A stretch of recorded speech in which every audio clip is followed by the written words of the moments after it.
Gigs, siapa di sini yang kalau mau pergi tapi males mandi, lebih milih pakai parfum biar satset GPL.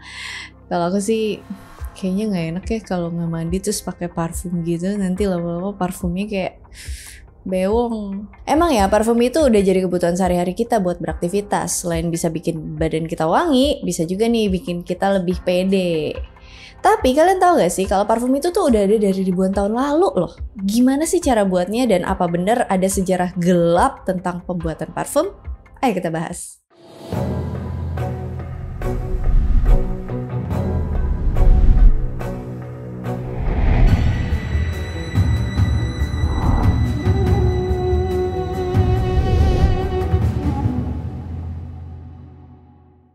Kata parfum berasal dari kata Latin perfumus, artinya melalui asap. Karena proses pembuatan parfum itu membakar bahan aromatik buat menghasilkan aroma wangi. Orang-orang Perancis tuh pakai istilah parfum buat gambarin aroma atau wangi yang dihasilkan dari bahan aromatik yang dibakar, kayak dupa atau kemenyan. Yes, kalian gak salah dengar. Kemenyan. FYI, kemenyan juga dipakai di Eropa buat bikin parfum. Kayaknya cuman di Konoha aja ya, kemenyan tuh identik sama hal-hal mistis. Nah, sejarah parfum sendiri bisa ditelusuri ke peradaban kuno kayak Mesopotamia, Mesir, India, China, Yunani, dan Romawi. Salah satu pembuat parfum yang tercatat pertama kali adalah seorang wanita di Mesopotamia bernama Taputi. Nah, ini pertama tercatat ya, jadi bukan dia yang pertama kali bikin parfum, tapi pertama tercatat aja. Resep racikan parfum Taputi ini ditemuin pada tablet batu sekitar tahun 1200 sebelum Masehi. Taputi pakai metode kayak penyulingan, perebusan, penyaringan buat bikin minyak wangi dari bunga, herbal, dan juga resin. Kalau di Mesopotamia sendiri, parfum itu diperkirain udah ada dari sejak sekitar 4000 tahun sebelum Masehi. Udah lama banget ya? Kalau di Mesir kuno, parfum punya makna sakral nih. Parfum atau wewangian itu udah dipakai dari sekitar tahun 3000 sebelum Masehi. Dupa dan balsam beraroma itu dipakai buat membalsam jenazah, embalming jenazah. Jenazah ini dibalsam buat mempersiapkan tubuh untuk kehidupan setelah kematian yang dipercayai oleh orang Mesir kuno. Orang Mesir kuno juga nganggep parfum ini adalah keringat dari dewa Ra, dewa matahari mereka. Selain Ra, dewa bunga teratai, Nefertem, itu juga dianggap sebagai simbol parfum di sana. Karena selain berkhasiat buat jadi obat, bunga teratai ini punya wangi yang nyenengin banget dan jadi bahan utama pembuatan parfum. Terus kalau Cleopatra, wanita yang cantiknya melegenda di Mesir, dia tuh pakai parfum gak ya? Atau dia udah auto wangi dari lahir? Nah, yang udah nonton video aku pasti tahu kalau Cleopatra ini juga doyan pakai parfum. Gak cuma ke badan, tapi juga ke perabot di sekitarnya. Cleopatra sendiri pakai parfum sebagai alat politik dan supaya bikin suasana jadi romantis. Dia tuh menyambut banyak, ada Julius Caesar, Mark Antony, itu pakai parfum. Dan kabarnya sampai layar kapalnya aja itu tuh kayak dikasihin parfum biar ketika dia menyambut si Mark Antony, siwer wangi. Jadi kayak ketiup angin kan kapalnya, dia datang, udah wangi semerbak.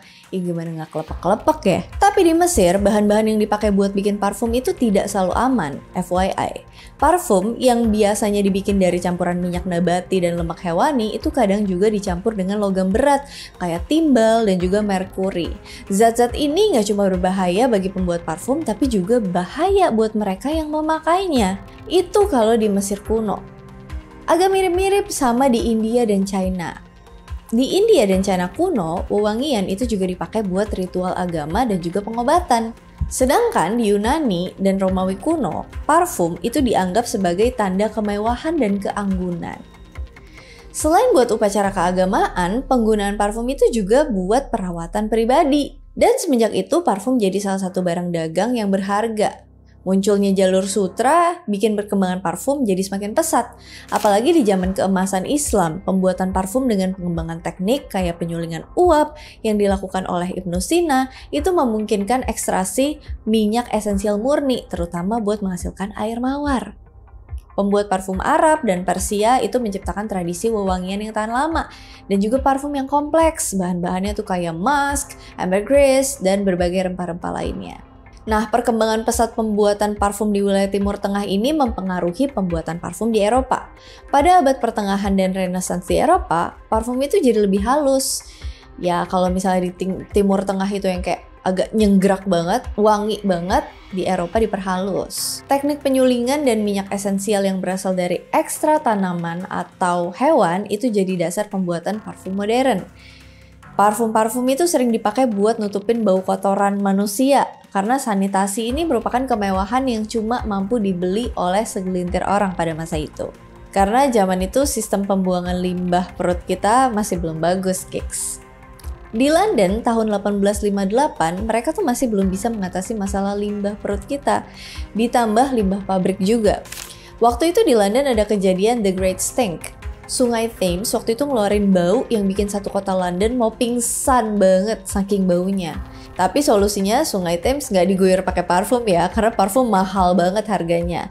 Tapi dibikin pipa yang bakal ngebuang limbahnya ke arah timur London. Oke, kita balik ke masa abad pertengahan.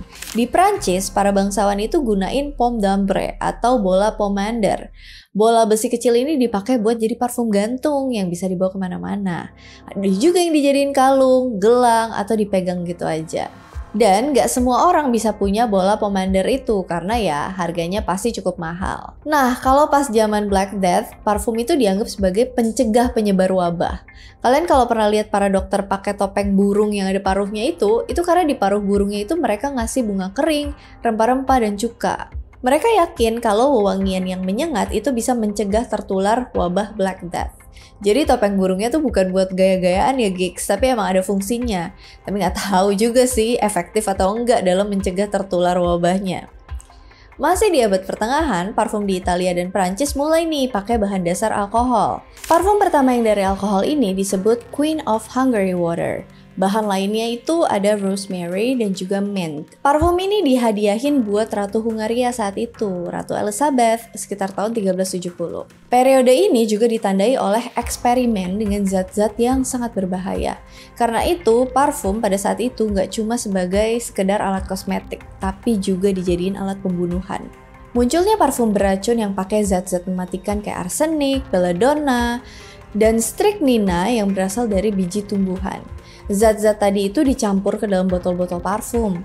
Dan parfum-parfum ini tuh dipakai buat membunuh tanpa meninggalkan jejak. Sering dipakai di istana kerajaan atau kalangan bangsawan, tempat intrik dan perebutan kekuasaan biasa terjadi.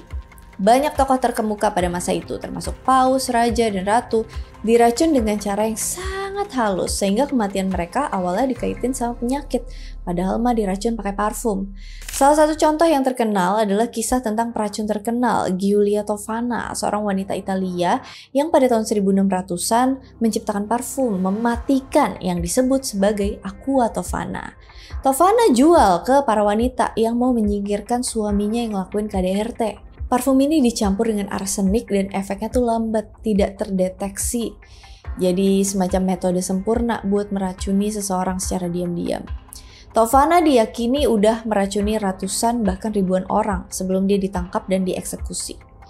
Ngeri ya, ada aja caranya. Nah, mulai dari abad ke-17, banyak parfum-parfum yang terkenal bermunculan, kayak Eau de Cologne. Mulai dari situ, terutama saat revolusi industri dan perkembangan bahan kimia sintetis, produksi parfum nggak cuma pakai bahan-bahan alami aja, tapi mulai pakai bahan sintetis yang tentunya nggak bagus buat kesehatan manusia. Emang sih, bahan sintetis lebih murah, tapi ya gitu, justru berbahaya buat kita yang make. Banyak parfum sintetis awal itu mengandung zat yang bersifat karsinogenik, atau nyebabin reaksi alergi yang parah, gangguan hormon, sampai masalah pernafasan, bahkan kanker. Industri parfum yang pada saat itu sebagian besar masih belum diatur, itu bebas menggunakan zat-zat berbahaya tanpa terlalu mempertimbangkan konsekuensinya. Selain itu, meskipun ada upaya buat mereformasi industri parfum, isu-isu kayak greenwashing, di mana perusahaan mengklaim produk mereka lebih ramah lingkungan, padahal mah kagak. Parfum itu masih jadi salah satu industri yang paling sedikit diatur dalam hal keamanan konsumen, dan daftar lengkap bahan yang digunakan itu nggak harus diungkapin ke konsumen. Jadi kalau misalnya ada zat berbahaya, tidak harus dicantumin di labelnya. Ngeri juga ya pakai parfum ya.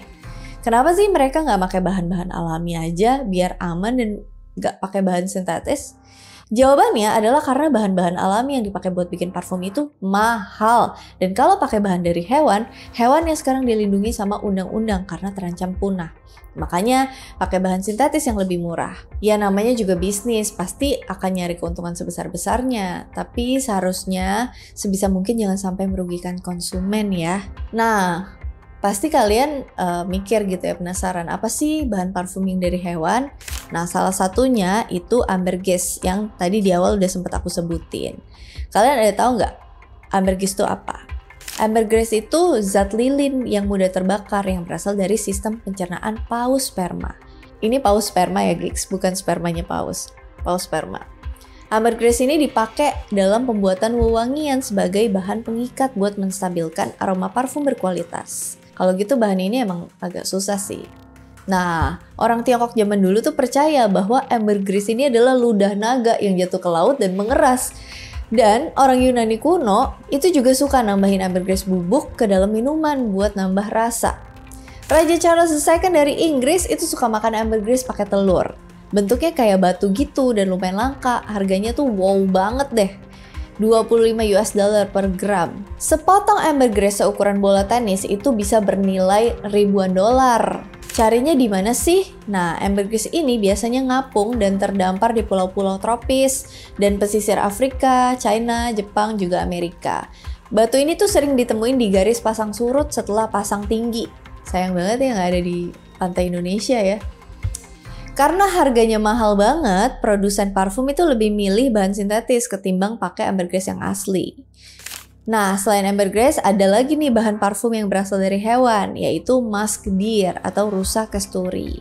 Rusa ini bentuknya agak lain nih gigs, dia tuh punya taring yang panjang dan tajam, gak kayak rusa pada umumnya. Bahan pembuatan parfum berasal dari kelenjar rusa jantan yang terletak di dekat perutnya. Bahan ini udah dipakai selama berabad-abad dalam pengobatan tradisional, juga wewangian mewah, karena aromanya unik dan ningkatin keawetan parfum. Kantung kecil sari hewan ini dipanen dari tubuh rusa yang disembelih dan dibiarin kering di bawah sinar matahari. Dalam bentuk mentahnya, baunya tuh kayak urin, menyengat dan tajam. Tapi setelah dibiarin kering, aromanya jadi lebih lembut. Nah, menurut beberapa legenda, Cleopatra pakai bahan ini nih buat ngerayu si Mark Antony zaman dulu. Pada tahun 1979, rusa kasturi didaftarkan sebagai spesies yang terancam punah oleh Convention on International Trade in Endangered Species of Wild Flora and Fauna atau CITES. Jadi nggak lagi legal buat pakai musk alami dalam parfum komersial. Tapi sayangnya rusa kasturi Tibet itu masih dibunuh buat diambil kelenjarnya dan diperdagangkan ilegal secara online. Dalam bukunya The Fly in the Ointment, karya Joe Swartz, Direktur Kantor Ilmu Pengetahuan dan Masyarakat Universitas McGill, bilang kalau musk ini tuh sebenarnya lebih berharga daripada emas. Dan buat mengatasi masalah ini, wewangian modern sebagian besar udah beralih ke bahan sintetis yang dikenal sebagai white musk, musk putih atau muskone yang niru aroma musk alami tanpa membahayakan hewan. Dan terakhir, bahan parfum yang berasal dari hewan adalah kelenjar luwak. Yes, luwak yang biasa makan biji kopi itu. Tapi proses dapetin bahan buat parfum ini tuh cukup kejam. Luwak bakal dibikin takut di dalam kandangnya dan dia bakal ngeluarin atau nyemprotin cairan ketika dia takut. Cairan inilah yang diambil buat bahan pembuatan parfum. Aromanya bisa bertahan di udara selama berhari-hari. Kasian banget, bayangin kalau kalian mau produksi minyak dari luwak ini. Jadi kalian akan membuat para luwak itu takut secara konstan setiap harinya. Kasian banget. Tapi untungnya parfum modern sekarang ini pakai bahan sintetis buat niru aroma minyak luwak ini. Senyawa kayak Civetone banyak digunakan saat ini sebagai penggantinya. Tapi ingat ya gigs, nggak semua bahan sintetis itu aman. Jadi be moderate lah dalam menggunakan parfum. Nah, efek parfum ini juga sebenarnya agak berbahaya bagi lingkungan. Karena selain hewan, eksploitasi tanaman dan tumbuhan buat bikin bahan parfum ini juga bikin rusak lingkungan. Beberapa bahan parfum masih ada yang pakai kayu dari pohon cendana dan gaharu. Nah, pohon-pohon ini ditebangi terus-terusan, bikin hutan jadi gundul. Beberapa pohon kan gak bisa tumbuh cuma dalam setahun atau 2 tahun, bisa belasan bahkan puluhan tahun, biar bisa jadi pohon yang besar dan rindang. Kalau hutan gundul, dampaknya banyak, bisa bikin banjir dan habitat hewan yang tinggal di sana juga jadi terganggu. Nah, selain permasalahan itu, limbah bahan sintetis menggunakan bahan kimia beracun yang bisa membahayakan ekosistem dan mencemari sumber air. Jadi nggak cuma hewan dan tanaman yang dirugikan kalau lingkungannya rusak, tapi manusia juga. Dan sejarah gelap parfum tidak hanya sampai di situ aja. Proses pembuatan parfum ini selain mengeksploitasi sumber daya alam, juga mengeksploitasi manusia itu sendiri. Di abad ke-19, beberapa koloni di Afrika dan Amerika Selatan pakai sumber utama minyak esensial kayak kayu cendana, kenanga, dan melati. Perusahaan parfum Eropa yang seringkali pakai keuntungan dari perdagangan kolonial itu mengeksploitasi tenaga kerja lokal buat manen tanaman ini. Jadi, bikin para pekerja berada di dalam kondisi yang brutal. Upah yang kecil, jam kerja yang panjang, dan perlakuan buruk ke para pekerja merupakan sisi gelap dari pembuatan parfum. Bahkan di zaman modern sekarang, itu masih ada praktek kayak gini. Bahkan ada yang pakai anak-anak di bawah umur buat jadi pekerja. Ini hal yang udah umum. Dan sebenarnya kalian tahu nggak gigs, brand-brand parfum yang terkenal itu semuanya diproduksi sama 5 perusahaan besar parfum. Mereka adalah Givaudan, Firmenich, Semres, IFF, dan Maine. Kelima perusahaan ini yang bakal bikin parfum sesuai request brand-brand besar kayak Versace dan 1 Million yang diproduksi sama Givaudan. Banyak perusahaan parfum yang lebih kecil bakal niru racikannya, walaupun ya nggak sama 100%. Kelima perusahaan besar tadi juga suka niru racikan parfum satu sama lain. Mereka juga suka mengcopy racikan dari request brand besar dan mereka jual dengan nama yang berbeda dan racikannya juga hampir mirip. Biar biayanya lebih murah tapi wanginya nggak beda jauh sama yang mereka copy. Biasanya yang beda itu cuma kadar minyak di alkohol, perbedaan itu berpengaruh sama wanginya lebih kuat atau lebih lembut aja. Kalau hidung kalian nggak peka-peka banget, pasti kurang bisa bedain mana racikan yang asli sama racikan tiruan. That's why sekarang kan udah banyak dupe ya parfum di mana-mana. Nah, harga parfum itu juga nggak masuk akal kalau dibanding sama ongkos produksinya. Menurut Daily Mail Online, harga produksi botol parfum itu cuma 3% dari harga jualnya.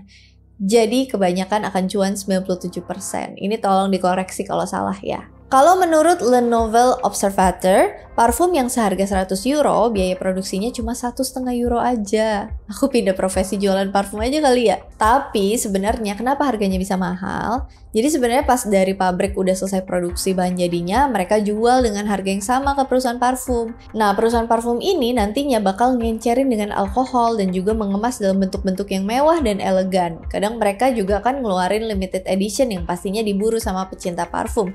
Padahal mah bahan dasarnya sama, cuma beda di kadar alkohol dan bahan sintetis lainnya aja. Yang bikin mahal itu karena mereka ngiklanin produk pastinya. Kan biaya advertising itu tidak murah, biaya marketing itu tidak murah, apalagi kalau meng-hire selebritas terkenal dunia. Belum lagi biaya operasional lainnya kan, yang punya banyak store, punya banyak staff, karyawan, dan sebagainya. Jadinya ya ditutup sama harga jualnya. Walaupun sebenarnya masih cuan banyak juga sih. Mestinya keuntungan mereka yang besar itu bisa dipakai buat mensejahterakan para pekerja mereka ya. Dibayar dengan layak, dikasih jaminan kesehatan, dan juga fasilitas lainnya. Semoga lebih banyak perusahaan bisa menerapkan hal ini. Sampai di sini dulu aja pembahasannya, semoga bermanfaat untuk kalian, gigs. Jadi kalian milih tetap pakai parfum yang mahal atau yang harganya terjangkau aja nih? Atau kalian mulai rada mikir nggak mau pakai parfum karena bisa ganggu kesehatan badan, atau kesehatan dompet kalian, atau kesehatan lingkungan. Seperti biasa kalau misalnya kalian mau request, mulai. Seperti biasa kalau kalian mau request, kalian mau discuss, kalian mau koreksi, kalau ada yang salah, kalian mau diskusi, komen aja di kolom komentar. And as always, thank you so much for watching. I hope you geeks like it and I'll see you again on my next video. Bye!